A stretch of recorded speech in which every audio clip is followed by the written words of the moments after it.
शंकर जी ने कहा, आपके क्रोध करने का समय तो कल्प के अंत में होता है महाराज।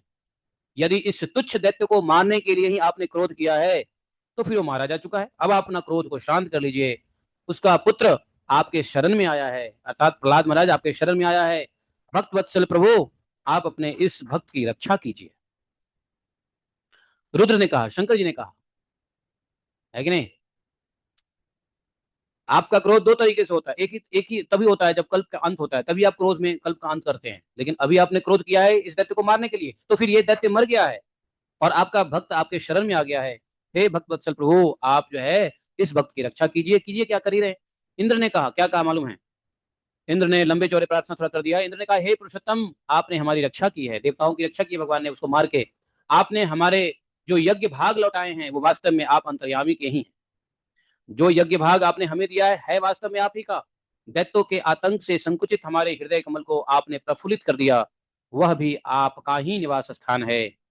यह जो स्वर्ग आदि का राज्य हम लोगों को पुनः प्राप्त हुआ है, यह सब काल का ग्रास है। जो आपके सेवक हैं उनके लिए यह क्या है? कुछ भी नहीं है। भक्त के लिए स्वर्ग कुछ नहीं है। हे स्वामी, जिन्हें आपकी सेवा की चाह है वे तो मुक्ति को भी आदर नहीं करते, फिर अन्य भोगों की तो उन्हें आवश्यकता ही कहां होती है। ऐसा बताया देवराज इंद्र ने। ऋषियों ने कहा, क्या कहा ऋषियों ने? न तम न तपः परमात्म देहात्म तेजो जेने दमादिम पुरुषात्मगतम ससर्ज तद विप्रलुप्तम अनुनाद्य शरण पाल रक्षा गृहीत पुषा पुनरन्मंसा।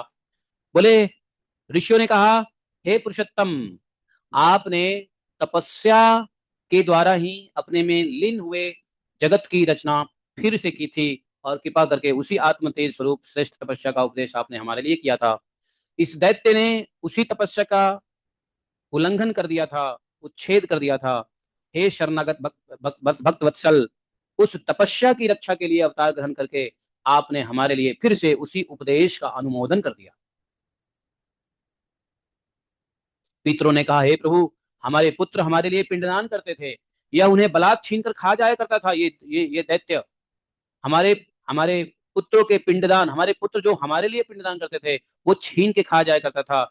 जब वे पवित्र तीर्थ में या संक्रांति के आदि अवसर पर तर्पण किया करते थे, तिलांजलि देते थे, तब उसे भी यह पी जाता था। आज आपने अपने नखों से उसका पेट